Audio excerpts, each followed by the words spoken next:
I read something by E.J. Dionne in this morning's Washington Post. And it's his opening sentence that got my attention. He said, "We have become so accustomed to bad news, crisis, and dysfunction that it's hard to accept the ways in which 2022 was a surprisingly good year for democracy, innovative government action, and even a degree of social peace." And I read that and I thought, hold on, EJ. I mean, are you talking about the United States? Are you talking about this past year? Really? Now, I realize that the Trump bastard, in his efforts to overthrow this country, to bring this country to an end, failed miserably in the electoral process. But that doesn't really mean that much as far as Trump is concerned. He will continue to do what he does until he's dead. But E.J. Dionne then asked a question. He said, can we build on the good news in 2023? And honest to God, I was trying to think of really good news of 2023, other than the fact that Raphael Warnock was reelected here in Georgia, and the aforementioned candidates of the Nazi Donald Trump were defeated for the Senate and a couple other places. But good news in 2022, can we build on that in 2023? That's the question that EJ asked. And he answers his own question. He said, yeah, but it'll take a lot of creative work because Washington will soon become a much more partisan battlefield. And he adds, also, the reason it's going to be difficult is because the global forces working against democratic advances will try to make up for their losses. That doesn't sound like a prediction of good days ahead, does it? Huh? But EJ also adds that accepting that things have improved is almost never fashionable. He says it's bad for page views and it carries the whiff of complacency. Trying to look at the good things that have happened. And that certainly applies to me. I have a hell of a time finding good things to talk about on this podcast. Always have. Maybe it's the nature of doing a podcast that you find things that are especially upsetting or disturbing or disorienting and talk about that. But my goodness, he says it's safer to say that things are a mess because there are always so many injustices to be confronted and so much human suffering to be relieved. And those are the things that always get my attention. If you're a regular listener to this podcast, you know I usually start out with, well, this morning I read this in the New York Times, or the Washington Post, or Common Dreams, or Truth Out, or wherever. But there's also this. He points out that since Trump got the presidency in 2016, this nation, has suffered from a frenzied addiction to the prospect of ruin. Well, yeah. I mean, with somebody, a crazed individual like Trump, as the most powerful single person on earth, while at the same time he's the president of the United States, and to top everything else, he is who he is. Addiction to the prospect of ruin. And what EJ means there, of course, is that seems to be going back to the original premise of his piece, that means it seems as though that's all that's talked about right now and has been talked about since he made the descent on the golden escalator in 2015, is how crazy and destructive and violent and bloody things have gotten in this country. I mean, I can't even allow myself to go back to 2015 and think forward over the past 7 years. I can't do it. It is too shocking, some of the things that pop into memory. Anyway, EJ then goes on to say that supporters of democratic governments and societies will never right the wrongs of the world without confidence that democracy itself can work. Okay, I still have a belief in that, but it is lessening. How about you? I mean, I want to hold on to that. But he adds, also, unless a majority of citizens sees evidence that this is true. And he says in 2022, the evidence began accumulating. The evidence that democracy can work. Well, I concede the point. There was evidence in this country and in a couple other countries, additionally, that the idea of democracy can, under certain circumstances, work. But it seems to be so fragile. I mean, when we talk about the election, for example, the election here in Georgia, Raphael Warnock and the football player, and the fact that Raphael Warnock won by, 100,000 votes out of 5 million cast, I guess that is a evidence that a majority of citizens are awake to the necessity of democracy and to the horror of I should say, the need to stop this drift toward totalitarianism. But really, I mean, when elections are that close, is that a good sign? I struggle with that. I really do. I have a hard time seeing the re-election of Raphael Warnock by the margin that he won by being a good sign. I see it as being a warning. But anyway, but EJ also points out the failure of the Russian invasion of Ukraine. Okay, it's a failure, I guess, in defining what war is about and what the goals of this crazy bastard Putin were when he engineered this invasion. But I wonder if the people in Ukraine, the tens of thousands who have been killed, the family members of those who have been killed and wounded, the cities that have been absolutely decimated. This is what the Russians do when they invade, apparently. Look what they did in Syria. It's just total destruction, no mercy, just flatten everything. And I wonder if the citizens of Kyiv or any city in Ukraine would see this Russian invasion as a failure. They haven't established a puppet government there. The Russians haven't in Ukraine. And yes, the Ukrainian people have courage beyond belief in their rallying against this crazy bastard. And yes, the unity of the world's democracies, if we want to go so far as to call them that, in standing against Russian aggression. But EJ says that's the most obvious sign that the democratic illness of recent years is starting to ease up. The democratic illness being people who badmouth democracy and talk about how it's on its last legs, like I do. And EJ says, no, that's not true. Well, okay. And then he points out the relative success of democracies when they dealt with COVID-19 pandemic in contrast with the terrible failure in China. What is the most recent situation in China with COVID-19, which once again is getting out of control?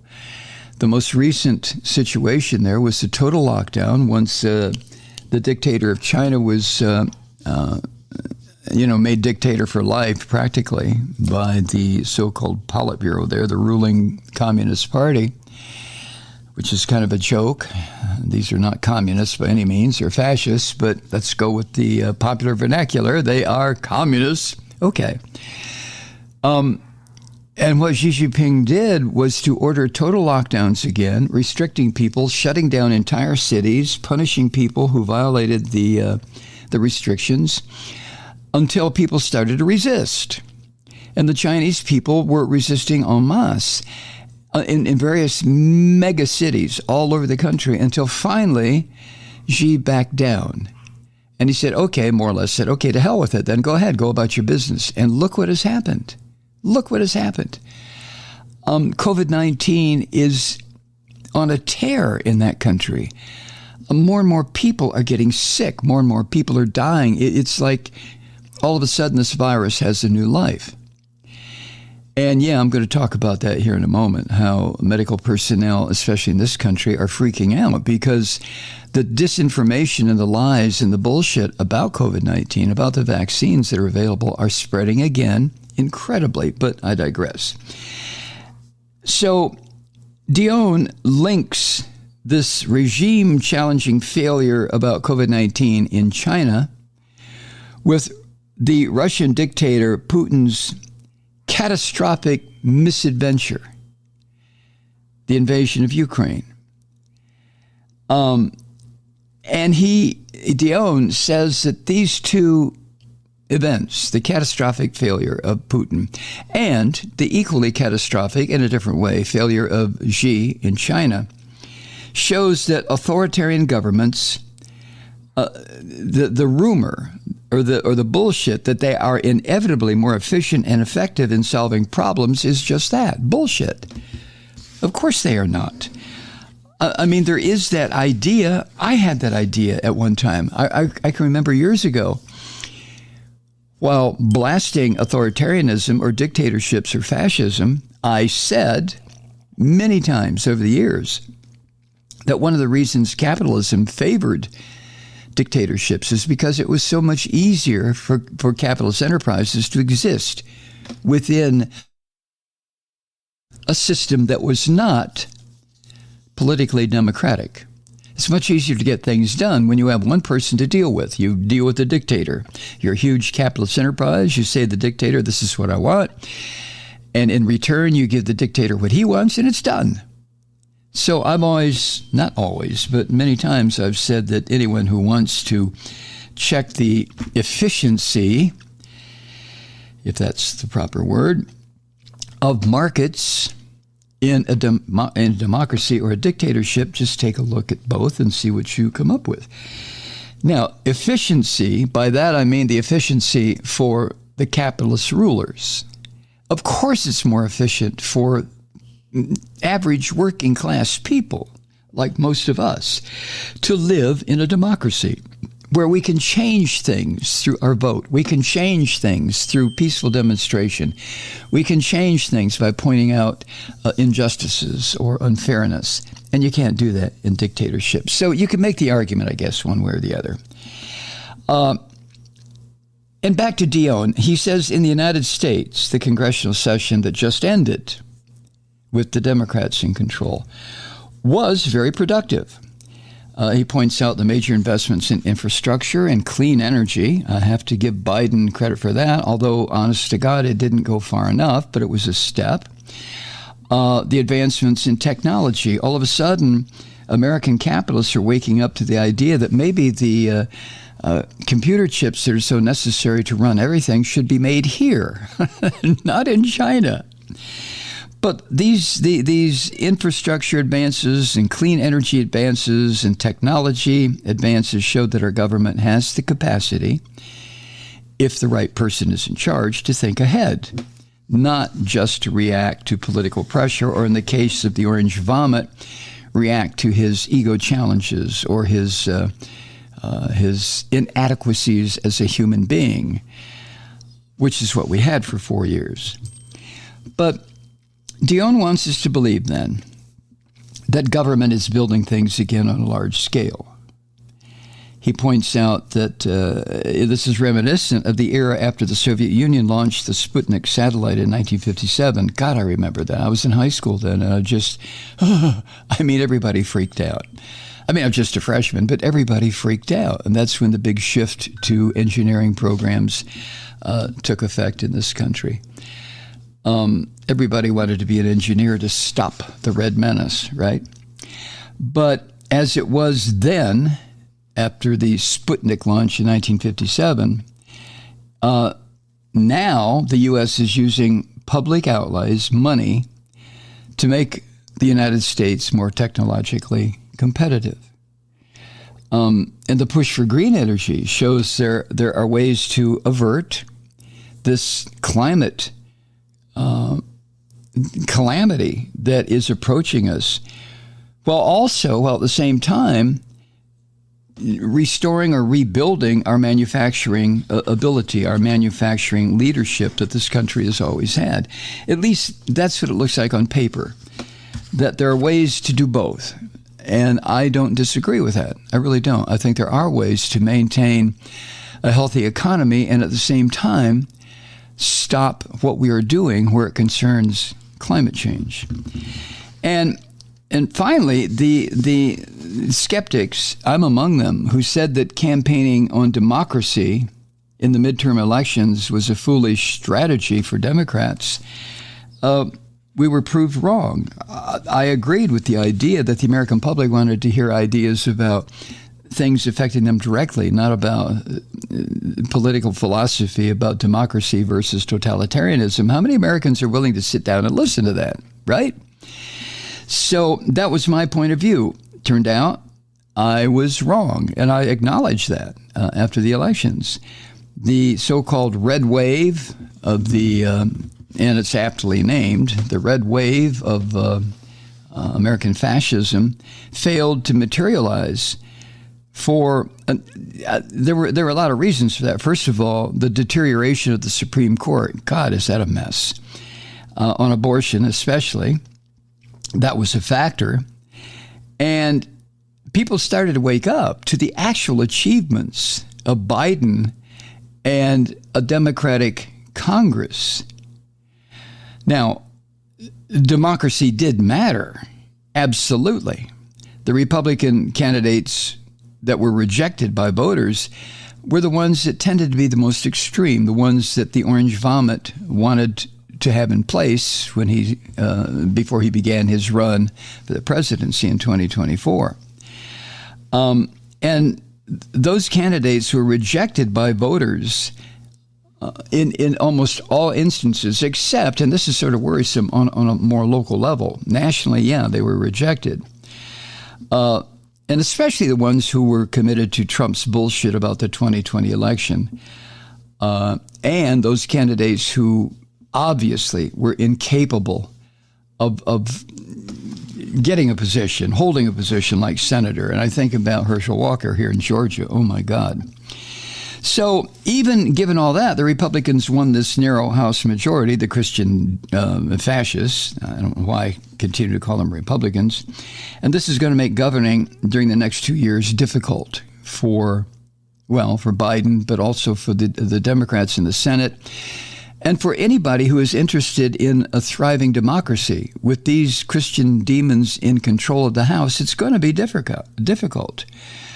And you can't have bipartisan legislation, obviously, unless the party controlling both houses of Congress, House and Senate, if those are different parties, and they are now, unless they bring it to a vote.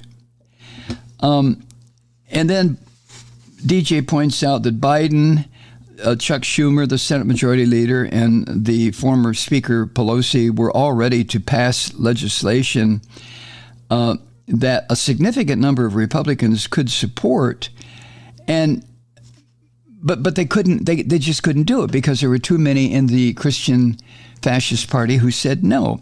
Pelosi pushed through bills that fell way short of the hopes of many in the Democratic caucus, because Pelosi, bless her heart, felt that some sort of progress, as opposed to just total inertia, was a better idea. And I had a hard time with that one too, but I guess she was right. Now, the new majority, as slim as it is, of the Christian fascists in the U.S. House, they have little interest in any legislation that Democrats could vote for.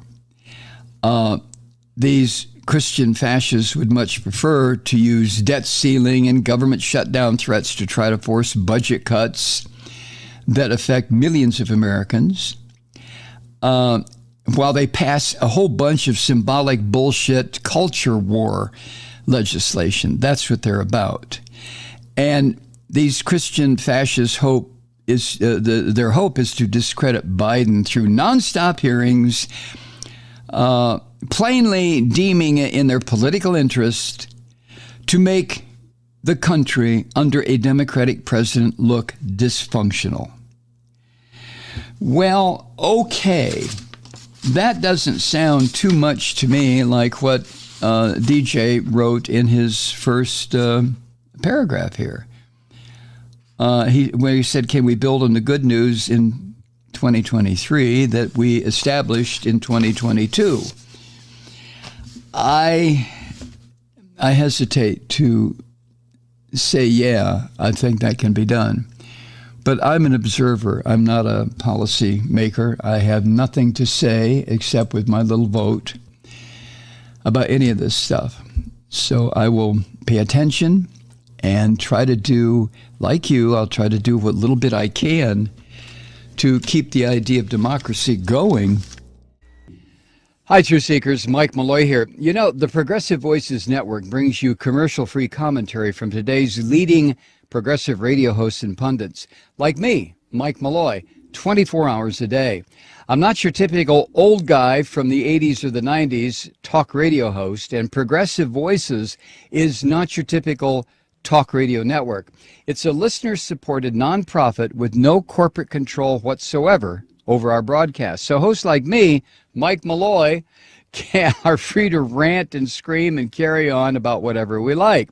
We're often controversial, but we're never boring. Weeknights, 9 p.m. in the East, 6 p.m. in the West on the Progressive Voices Network. Always progressive, always on. I'm Mike Malloy. Keep it lit.